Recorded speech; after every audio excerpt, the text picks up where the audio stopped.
right, so down here at the 6 o'clock position on Shattered Temple, we have Mouz.HasuObs spawning as our yellow Protoss player, and he has taken 2 games from his opponent's team, Millenium. And here at the 12 o'clock position is their representative in the red, that is Feast. Ooh. So here we go. It's actually spelling out U2 with a capital Y there, too.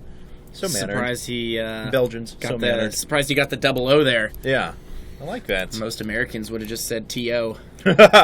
Well, now's when I refrain from commenting on the state of the public education system in America, so I apologize. I am an outlet for IGN, and thus I must refrain from such statements over the air. Yes. All right, so we have yet another PvP here as Adele's... You know, this is not a terrible decision, I think, out of Millenium. HasuObs, by all rights, should have lost that game last time.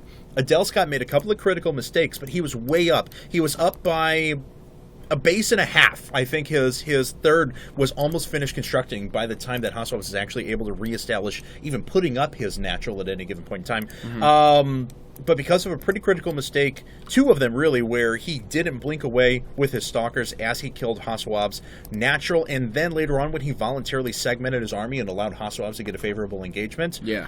I mean, that's really the only reason Adelscott lost. He was up in that game by quite a bit. So. Yeah, he was. He did have a significant advantage. I think he just got a little bit too greedy, especially with that one blink with his stalkers. Oh, yeah. I mean... Oh, yeah. He saw that one stalker, and he blinked his entire group directly into HasuObs' army and lost like 8 stalkers. I mean, that's just inexcusable. I think if he had managed to keep those alive, he would have been in a much better spot when HasuObs eventually pushed. So Millennium's thinking now, okay, well, HasuObs is beatable in PvP, and we still don't have to bring out our big gun in Stefano quite yet. So I don't disagree with this choice at all. And, you know, it just depends really on how good Feast is PvP as well. They must be confident in his PvP. Sure. If they're going to throw him out, especially after Adelscott got taken out. I know Feast joined Millennium a little over a month ago. I know that a lot of players have been very up on what he's been doing, but I will truthfully admit that I haven't seen too many of his games. Neither. And so I'm going into this with a fresh perspective. I'm genuinely curious what Feast does. Yeah, and looks like both players opening with relatively similar builds here. Still no second gate from either. Pretty quick second guess out of Feast, though. Was significantly faster than HasuObs. I'm not sure. Hasu saw the probe coming in, and that's when he reacted. I didn't know if he was just trying to prevent the gas steal, given that he knew his opponent was double gassing, or if that was genuinely what he wanted to work into his army. Could have been a little bit of both. Yeah, possible. In a situation like that, you just don't want the gas steal to go off, and you might be adding your second gas a little bit later, but you just grab it slightly earlier just because of the situation. You just don't want it to get stolen. Yeah. It sucks when you are forced into that offensive 4 gate or minimal defense expand build because you have a gas steal going down. Yeah, I totally agree. And here comes the 1 gate Robo out of Feast. So Feast going immediately into Robo. HasuObs usually likes to add that second gateway right about now. We haven't seen that yet. He likes to get the early stalkers out as well. He does use a few of his chrono boosts to get enough stalkers out for some semblance of map control. And he's going to have 3 here in a second. Yeah. Third will be out too. But of course, this is a pretty big drain on his resources. Getting a 4th as well. He did just get... Yeah, he spent a lot of resources. Okay, it was because the Robo was queued up there. And so he's going into robotics facility, but of course that's significantly behind Feast. Feast is only 15 seconds away from finishing. If he pressures with these 4 stalkers, though, he could actually do a little bit of damage. Only a sentry and a stalker right now from Feast. It depends on how long he waits. If he waits another 15 seconds, I believe it is, Feast will actually be able to put down 2 force fields with this 1 sentry, and he should be able to warp it enough to deal with that. Oh, wow, okay. Straight into Twilight. Yeah, so he's going to go, I would assume it's going to be Blink Stalkers here. Yeah, but, of course, because of how many he's producing. Right, yeah. Drop that Robo, went immediately into Twilight, and Hasu, looking to pressure with those 4 stalkers that he chronoed out, may have an opportunity to do some significant damage here. We'll have to see how far up the ramp he can get, or if Feast comes down. Oh, no, that would be so bad for him. Okay, he's pulling back now, though, and that sentry is going to have enough to drop down multiple force fields. And okay, no, I'm sorry. That was an observer moving across. That was a probe or something along those lines. But yeah, we're going to see Blink, I would imagine, momentarily for... Feast. HasuObs, on the other hand, is moving up to 3-gate Robo as well. Of course, he has a better standing army at the moment, but is a little bit behind on his production facilities. Yeah, and Blink coming out earlier for Feast, so we'll see if he is going to try and hit a timing and utilize that Blink. He's getting Immortals as well. Both players, yeah. Yeah, both players have an Immortal on the way right now, and they've both gone up to 3-gate here. So Only real difference is Hasu isn't going to have Blink. He's going to have a slightly earlier Immortal, but he has saved that extra money on the Twilight and Blink, so he'll have the opportunity for an expand or to make a few extra units here. And he does have the Observer to spot the high ground now, so he can try and pick off or take some pod shots at any units up there, but he sees the Immortal now, though, and I think that's going to deter quite a bit of him trying to push up there, although we'll certainly find out in a bit. HasuObs actually has quite a bit of money saved up. Not sure where that's going to go to. There we go. Right there's the Immortal I was looking for, and we'll probably see a couple more Stalkers here in a second.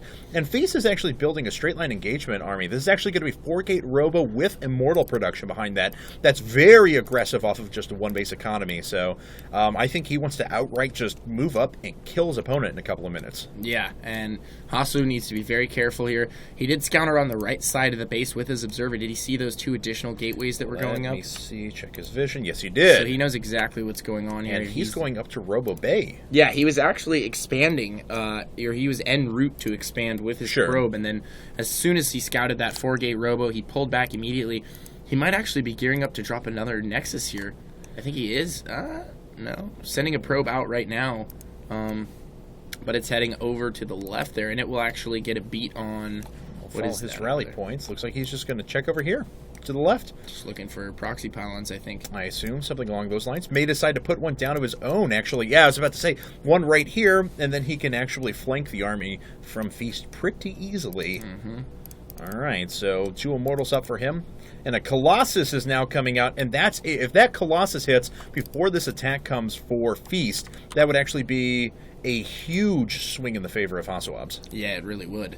That'll give him the potential to crush any force fields. It'll also give him the potential to delay this attack by a little bit with his sentry. And he's 3 Immortals out, though, right now for Feast. 4. That's Immortals. The 4th. Yeah. Feast's army is just looking pretty beastly right now. Yes, it is. But he is on 4-gate Robo once again. There's the expansion coming down, so being a little bit more passive than I had anticipated, because by the time that HasuObs, who did put down his expansion a little bit before his opponent, gets out 2 Colossi with Thermal Lance and is able to reinforce even with just a tiny amount of Zealots, then he's actually going to have a very strong army.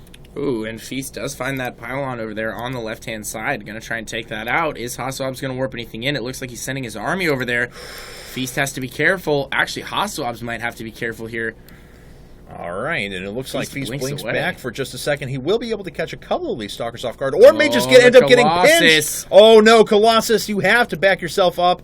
And looks like he is going to force Feast back momentarily. I don't know if HasuObs can really push the engagement right now.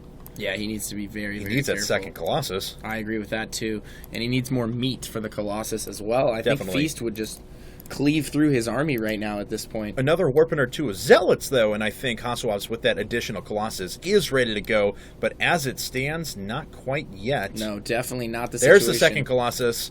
Here we go. There's a pylon at the front. It doesn't get picked off. There it goes. So 2 Colossus now for HasuObs, and he's getting quite a few Zealots out. Expansions up for both players. Yeah, HasuObs holding a good position here in the middle of the map, though, and is maintaining control over that. HasuObs is just straight up macroing better, though, right now. He does have an advantage in workers. He's continuing to produce those.